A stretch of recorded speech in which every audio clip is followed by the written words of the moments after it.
"We got another right here," he screams, another Trump supporter. Just in case there was any question about the nature of the execution you just saw, and we're sorry for airing that, but it happened, we felt you should know.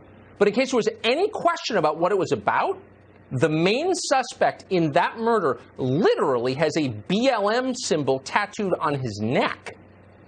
If you watch the Democratic National Convention, you may be familiar with BLM. BLM is the group Democrats promoted from the stage all week.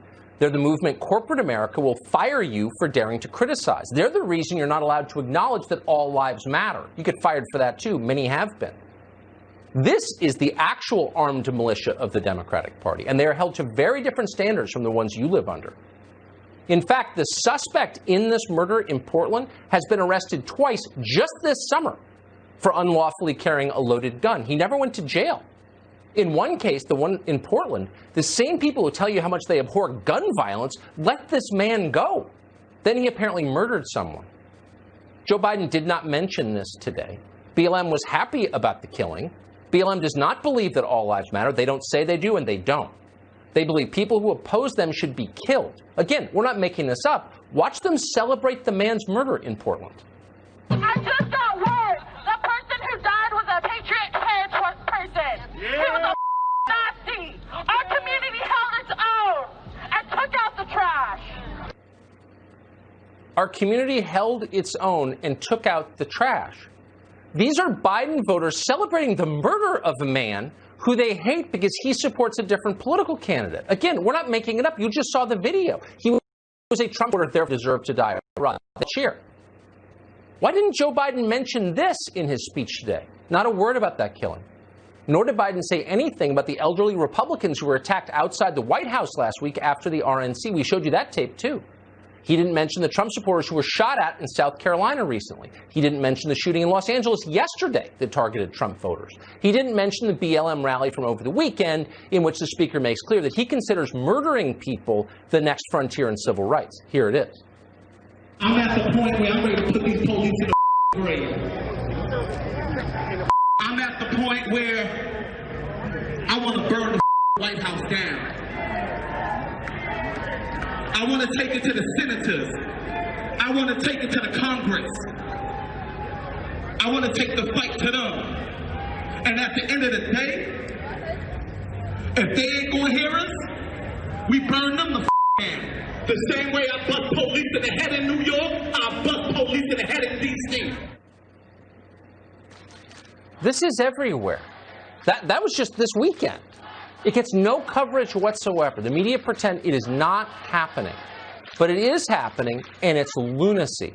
And there's a massive cost for all of us to allowing it to go unchallenged. It is unchallenged. It's never challenged. BLM can say and do whatever it wants. Democrats will never criticize BLM because Democrats never criticize their own voters, period.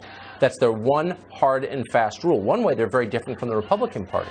No matter how dangerous the words or the behavior become, Democrats won't say anything if it's coming from someone who might vote for them. So we shouldn't be surprised when their voters take the cue and become more radical and more violent.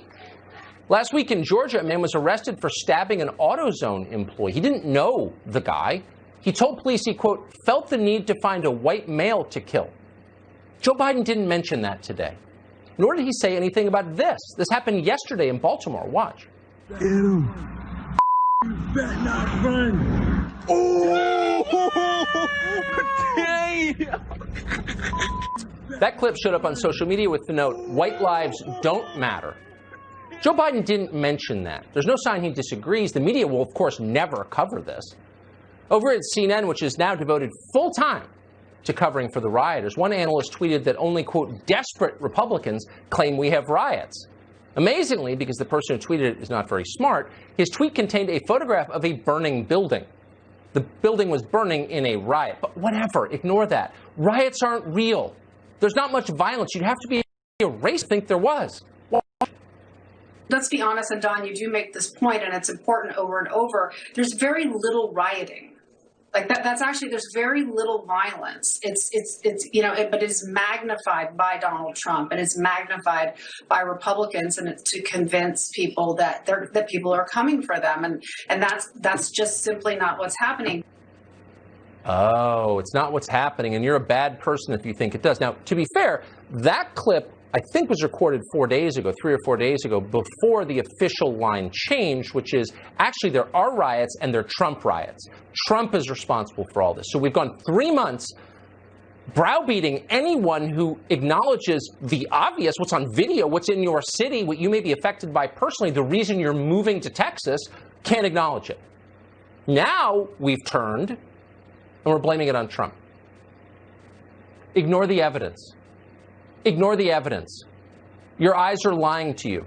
There's only one reason you may have concluded that this is happening and Democrats are behind it, because you've been misled. You've been lied to. You've been fed a diet of fake news by agents from a hostile foreign power that, among other things, secretly controls Facebook. That's right, ladies and gentlemen. Russia faked the riots and blamed Joe Biden, just like the moon landing, but more diabolical. Watch Mr. Adam Schiff explain.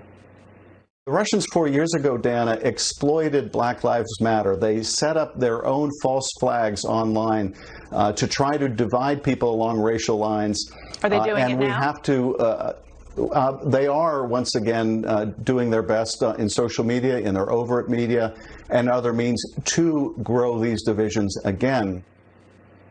It's a false flag by Russia! Seriously?